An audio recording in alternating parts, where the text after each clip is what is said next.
Ezekiel back in the combat mission Battle for Normandy editor with the next little blog post, video log, what do you want to call it, for this campaign that is slowly moving forward.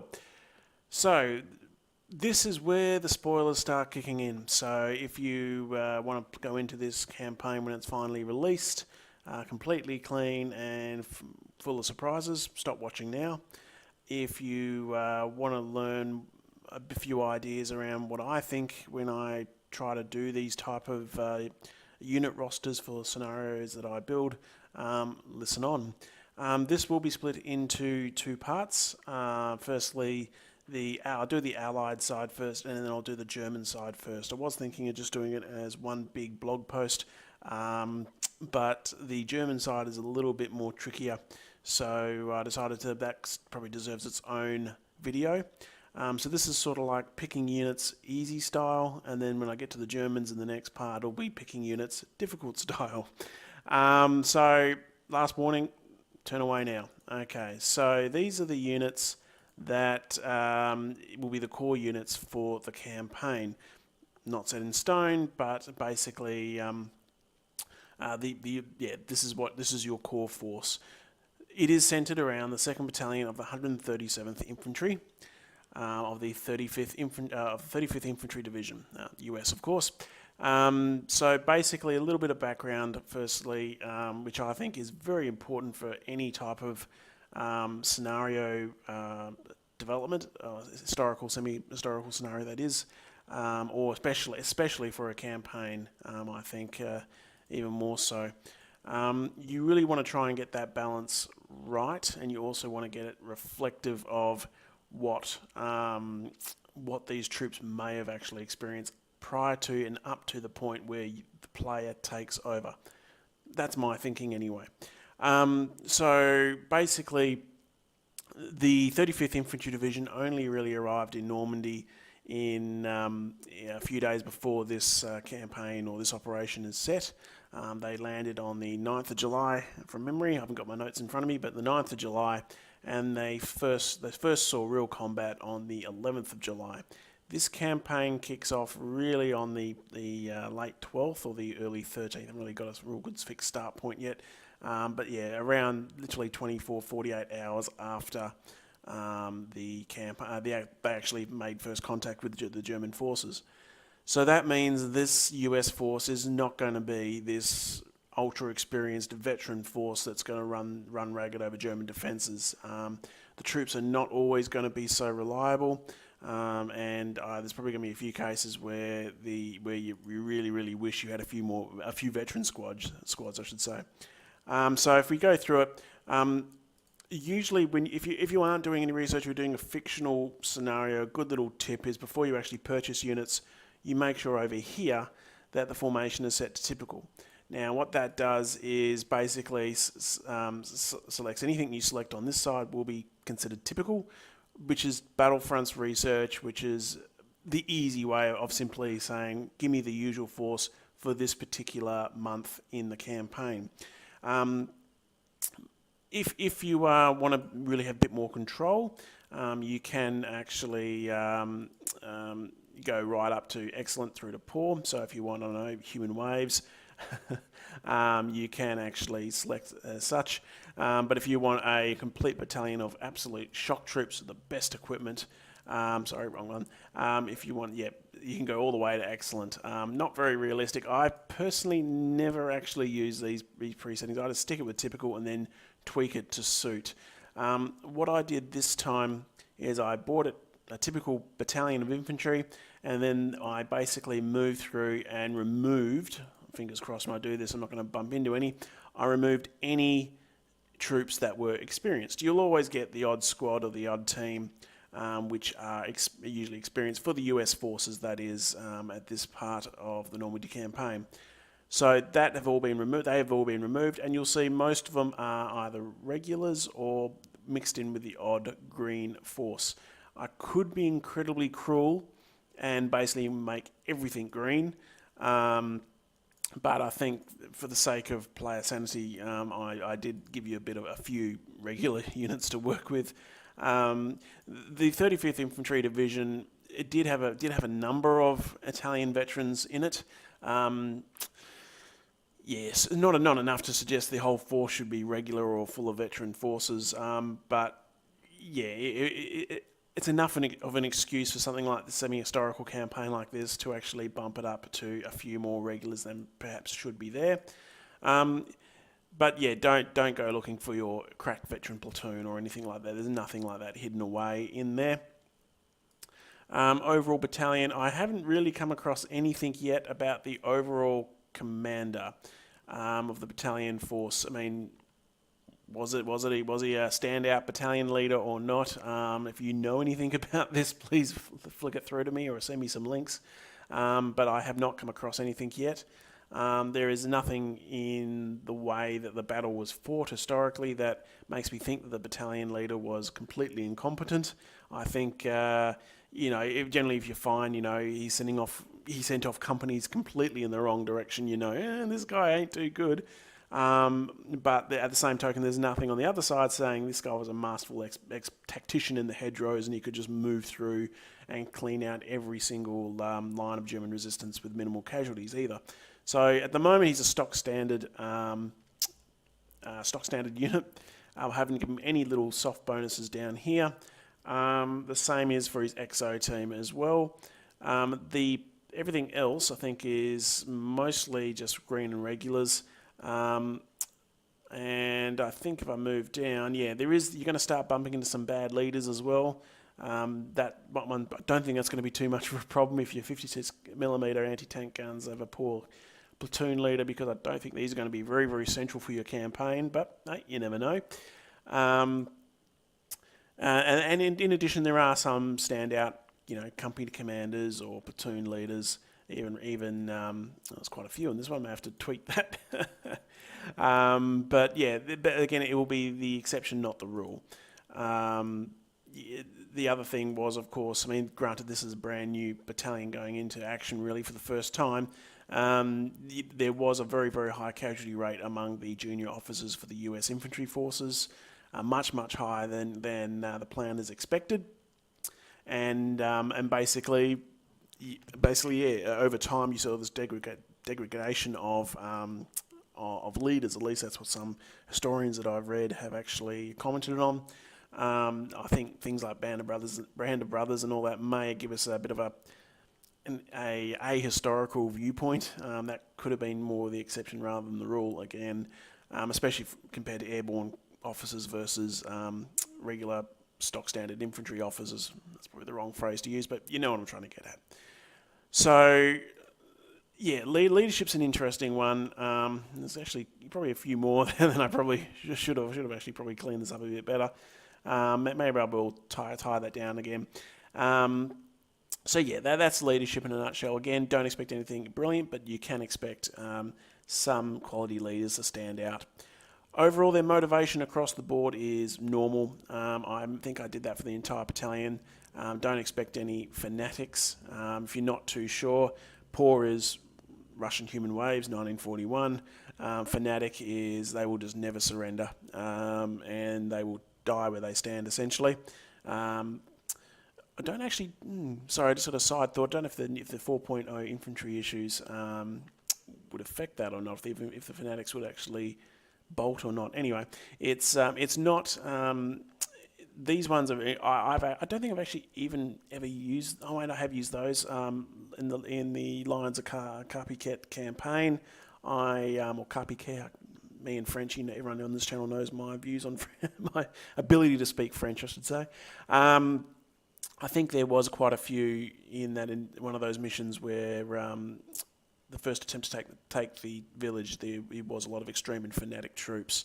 But even so, that's a very rare instance. That's the only real case that I came across in my research where I could possibly use those widely. Most times, you really probably want to focus on these three, I'd say. For Western campaign forces at least. Probably low is things like Osttruppen, and high is probably maybe or more serious airborne forces, or maybe some standout units that held their ground.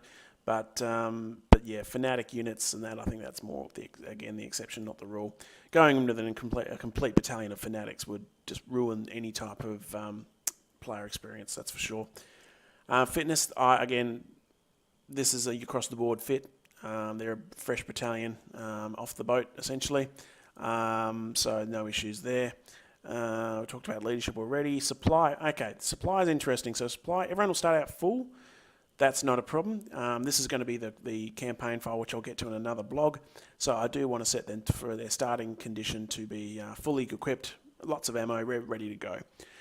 That will slowly degrade over time as the campaign wears on, because as I've talked in previous videos, the player will have to really do their own supply management during battles. Which I'm actually kind of looking forward to, and it actually forced the American player to actually rotate his forces a bit more than something that you wouldn't really see in a usual campaign. Okay, head count full. I did think about dropping this down to about 90% or so to represent the odd clash. But again, this goes back to the looking at research of the force leading up to the fight when the player takes over. There was the odd casualty here and there, but it wasn't enough to say that 10% of the battalion had lost. Sorry, there's a 10% reduction in head count for the entire battalion or any particular company or platoon prior to going into action. So I've left it at full. There could be a few extra warm bodies than there was going into it. In reality, however, I think that can be explained away in the briefing, saying, "Oh, we've had some replacements already come through. Just leave it at that." It's not worth trying to go through and go down to the individual squad level and say, "Oh, well, this squad only had 8 men, not 10." Then, actually 12. It's an American unit, isn't it? So, yeah, I'll adjust it for that squad. I'm not going to go down that far. That's a rabbit hole to oblivion. Okay, vehicle status. There's not a lot of vehicles in this force. I have already removed the actual jeeps. You will see they are dismounted, and basically, or they're being completely removed from the map. I have left the jeeps and the trucks just for those anti-tank guns. Otherwise, they became next to useless. They need the vehicles to move them around at any type of speed. Here we go, and the 1st Battalion Independent Tank, that will get a proper name eventually. It's in my notes somewhere, but there is a proper. I have found out what the actual battalion that was attached to the 35th Infantry was about. Basically, for this part of the campaign, it wasn't the full independent battalion that was assigned to the 137 Infantry Regiment. It was only a company. I couldn't find which company it was, so I've just assumed it's Able Company.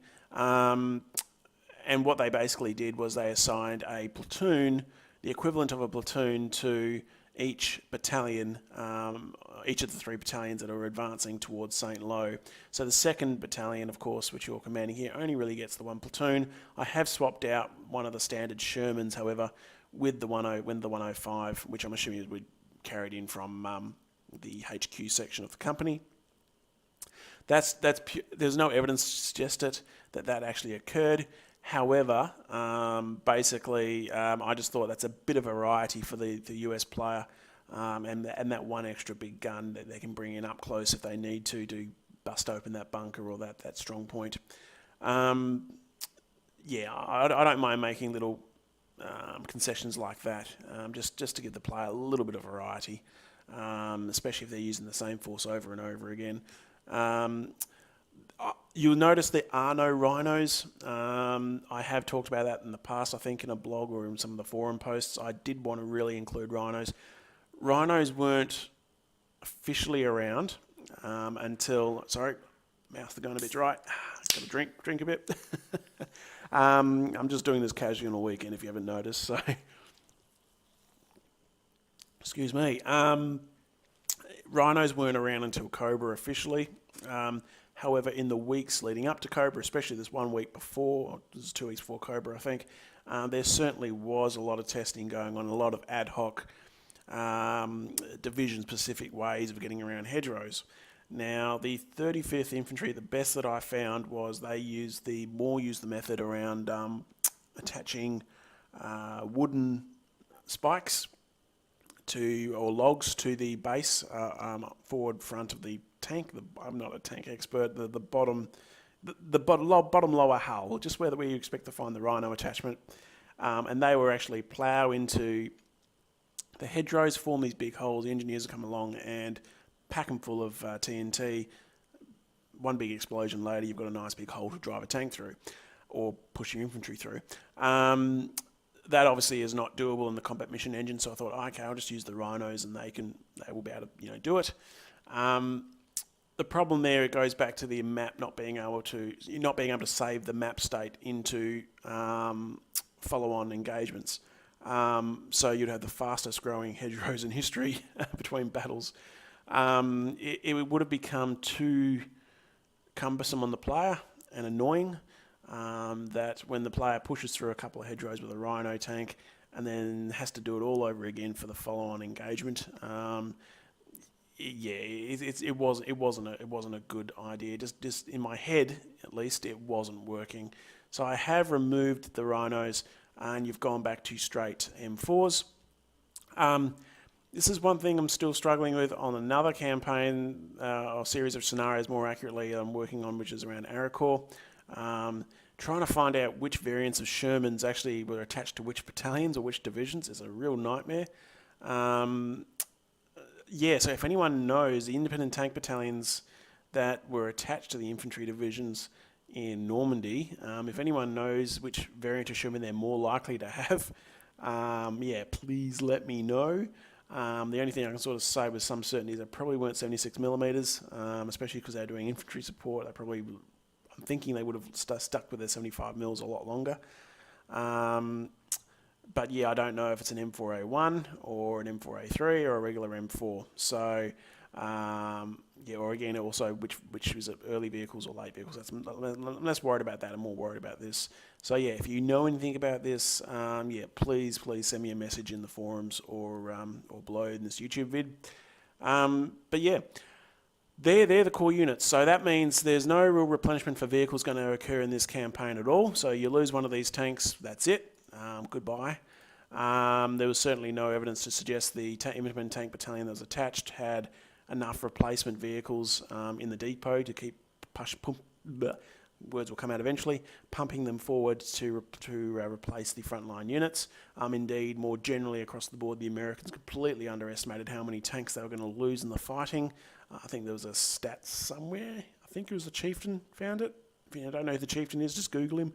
I think it was a case of the British expected to have to replace something insane like 10 times the number of tanks that went in or something, and the Americans said, we'll only lose half of them, if any. Like, no. So there was certainly a shortage of Shermans across the American theatre by July.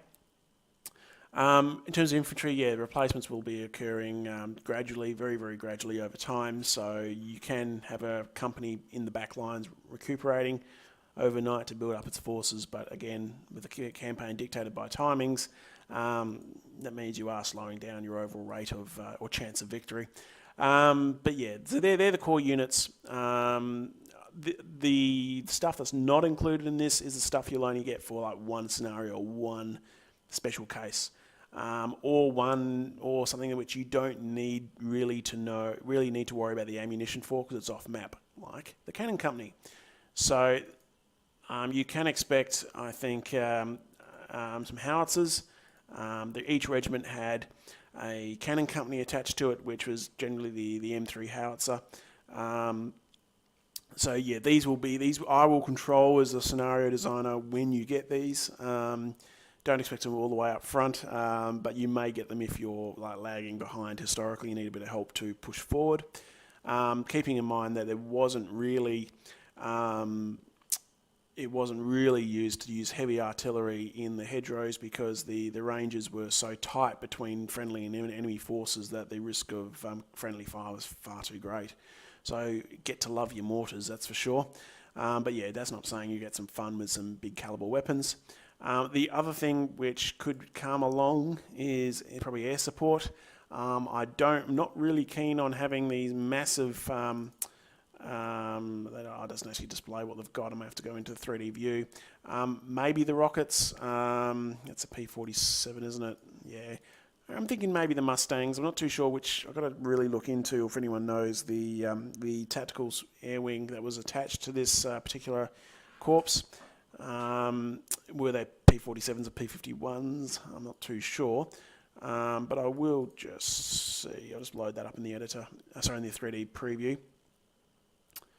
And then in terms of, and that's really about it. I mean, there was no the heavier core level artillery, and especially and even the division level artillery. By all my reading so far, they weren't really involved in trying cracking the strong point. They were trying to bombard or counter battery German artillery fire.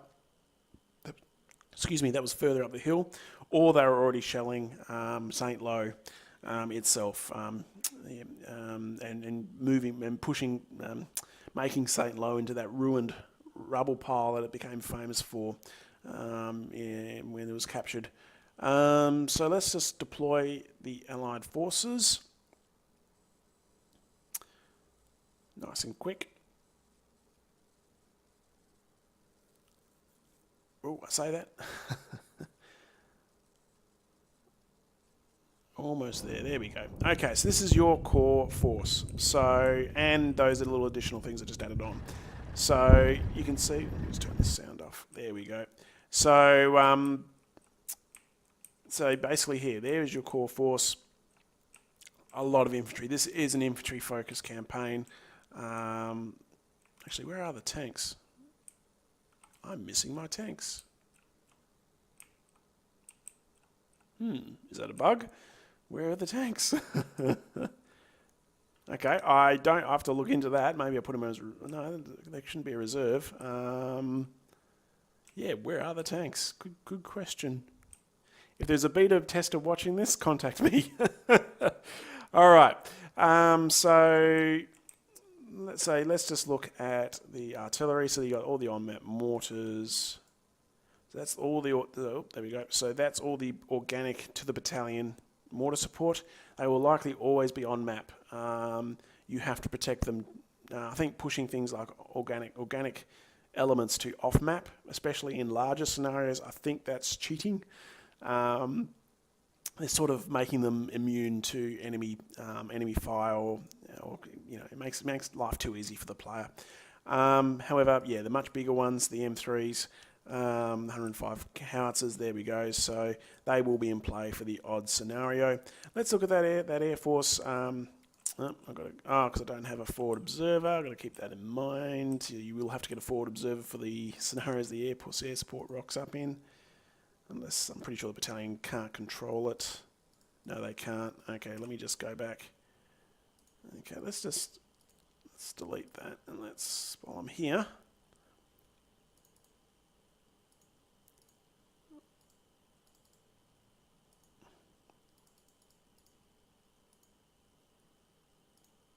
So let's just make it roughly... Okay, there's just a platoon of tanks. Okay, so it's interesting. It's making them M4A3s. Okay, whatever. Let me just... Sorry, I'm just thinking on my feet here. Yeah, it's still set to July. It's the right month. It's not like I changed something. Oh, that's right. I need a forward observer. There we go. Oh, wrong one. Deploy Allied again. No tanks. Very, very weird. Okay, yeah, that's definitely a bug of some sort, I'd say. Anyway, okay, that's the supply depot. That's I know why that's carrying it. Sorry, I've got to fix that. Let's have a look at these air attacks. So yeah, so 2 bombs. They make enormous giant craters. It's a lot of fun to watch, but again, it's the lack of the being able to transfer the map state to the next engagement. That's really pushing me against using these P-51s. I mean, there was air support involved that assisted these guys. We've got to use it somehow. The rockets, they make smaller holes, but they still make holes. And I think strafing is going to be a little bit too limited, so I may have to think about that one some more. But give me some ideas yourselves. Just post it on the forums if you want, and see how we'll go from there. But yeah, the story of the missing tanks. Oh dear. Anyway, I'll leave it for there. That's my thinking on the American side. I said that's the easy one. Moving across to the German side, that's going to be a whole other story. So until next time, take it easy, everyone.